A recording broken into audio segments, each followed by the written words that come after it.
10 favourite books to read in 2019? Yeah?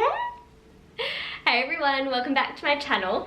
So today I wanted to share with you 10 of my favourite books from 2019, or just that I highly recommend you read.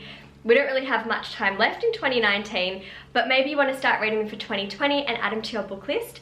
And Winston, are you staying for the video? Are you going? Not sure? Winston's a little indecisive today. That's okay. Now this first book is written by my dear friend Amanda Ruzzi. It's called Shine From Within, and it's a teen girl's guide to life. And oh, it's so beautiful. She sent me a copy, she signed it for me, and I read it cover to cover within one day. I actually Insta-storied a little summary of all of the takeaway points, but it's a guide to shining within, on the outside, and to the world. So it's how to look after your body on the inside, how to, just like really cute creative ways to look after yourself on the outside, like natural ways to create a healthy beauty routine. Being a teenager, like it's that awkward stage, so she takes you through like her advice. She even used to be a model.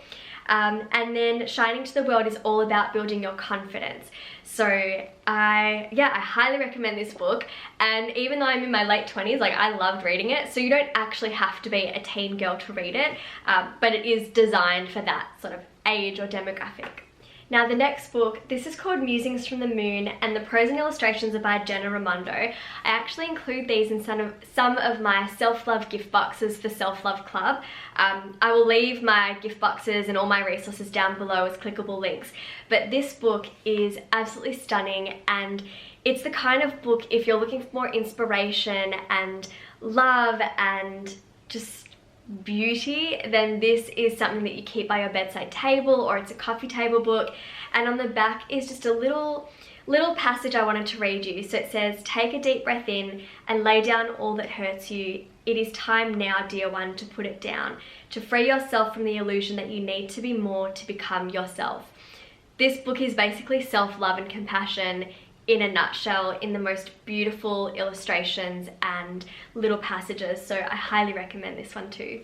Now my best friend Lance actually got me this book, and it's called By the Moon. It's a quote book, another quote book, but it's by Spirit Daughter, or Jill Winterstein. Spirit Daughter is an account on Instagram I followed for a while, and this book is actually all about, well, it's about the moon and the moon cycles, and I found it really interesting learning more about the moon cycles, that depending on whether it's a full moon, a half moon, a new moon, they all can mean something different. So when it's a new moon, it's about bringing something new into your life and setting your intentions.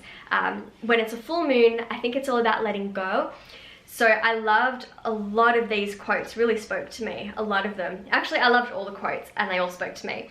And then they're divided into 4 chapters, the quarters or phases of the moon. I mentioned this book when I shared the 5 books that have changed my life. It's The Gifts of Imperfection, and it's written by Brené Brown. So it's all about dealing with perfectionism and just really releasing the pressure that we put on ourselves to be more, to do more, to achieve more, and embrace our unique selves. So I won't go into it too much because I've already kind of done a little review in a previous video, but I love Brené Brown and I love all her books, so you can't go wrong with any of them, really. Oh, and watch her Netflix special. I discovered a new Aussie author. She's not that new, but she's new to me. Her name's Rebecca Campbell, and she wrote the books Rise Sister Rise and Light is the New Black, and I've read both of them recently. I actually read them both in the last couple months. Rise Sister Rise is amazing. It's a guide to unleashing the wise, wild woman within. It's really interesting. And then Light is the New Black is, again, it's answering your soul's calling, finding your passion, living in alignment, living a life that is true to yourself. So both of these books were really powerful. They really spoke to me, and I actually sent my sister a copy of Rise Sister Rise because she's currently living in London, and I was like, oh my goodness, you have to read this. It is so you, it is so me. We need to read this, and we need to read it ASAP. Okay, I'm not going to pretend like I am immune to burnout and like I've got my all together, because we don't. Life is a journey of ups and downs, and sometimes we still, you know, even the best of us still get burnt out. And one of my favorite Aussie authors, Shana Kennedy, sent me a signed copy of her newest book called Restore. She's co-authored it with Lyndall Mitchell. They're the Essentialists, and it's got 20 self-care rituals to reclaim your energy. And I love the timing of when I received this book. I got it the day before VidCon Australia. Now, anyone that's ever participated in VidCon knows it is hectic. Like, it is so fun, it is motivating, it is exciting to see all of your fans and viewers, but oh my gosh, it is intense. Like, you basically need to feel at your best going into VidCon because it's gonna take a toll. And so I took this with me to the hotel and I was reading the chapters in between all of my panels and just trying to practice all these self-care rituals, and like reading it in the bath and reading it with my feet up and reading it after meditating. And it is just, it's so easy and practical and effective. So if you're prone to burning out, or you want to prevent burnout and manage your stress and just really improve your overall lifestyle and mental health, check out Restore. And I also wanted to include another book of Shana's. Again, I won't go into detail with this one too much because I did share it in one of the 5 books that changed my life, but it's The Life Plan, and I highly recommend it. This one, while it also covers work-life balance and living well and wellness, it does talk a lot more about decluttering your whole life, getting clear on your values, your intentions, defining what kind of future you want to create for yourself. It's very practical and it's got a lot of exercises to do throughout the book. It's also got some beautiful quotes too. And like I said in my previous video, I bought 6 copies, one for me, and then the rest were for Adam and my friends and my old assistant. So you know that it's good when Jess buys 6 copies.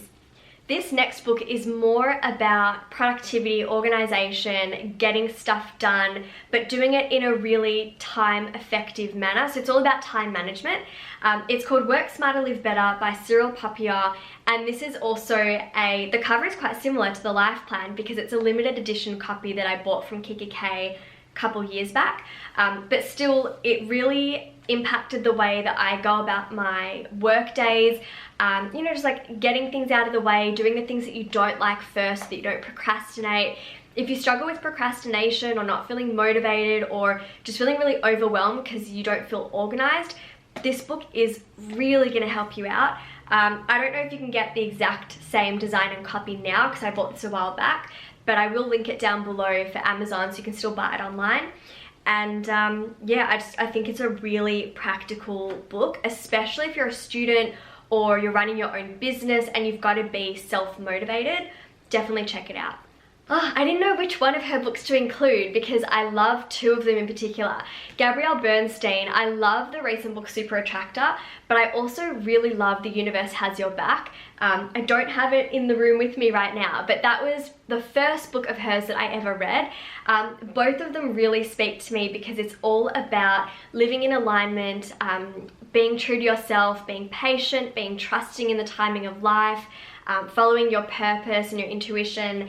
And this book in particular was a lot more about attracting more positive energy and thoughts and being more selective with the thoughts that you actually let into your mind, because often our mind runs straight to the negative or we get stuck in this like looping thought cycle.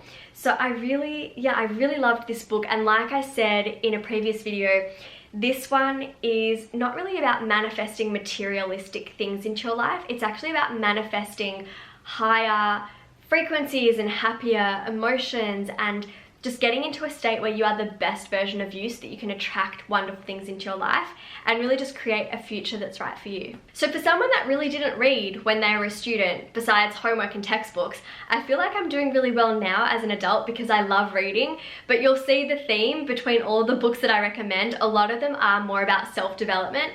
I don't really read like non-fiction. I feel like I'm really into the self-help domain or productivity and business domain. But in saying that, if you have any books that you think I will like, I'm still open to suggestions, so leave them down below. And if you liked this video, thumbs up and do subscribe. And don't forget to check out all of my resources. Everything will be linked down below. You can follow me on social media at Study with Jess, check out my stationery, my gift boxes, and of course, my book, The High School Survival Guide. But I felt like I shouldn't really add that as a book to read in 2020 because It's like too much shameless self-promotion. Although I'm saying it now, so I'm kind of doing it anyway. Anywho, have a beautiful week and I'll see you next week with another video. Mwah!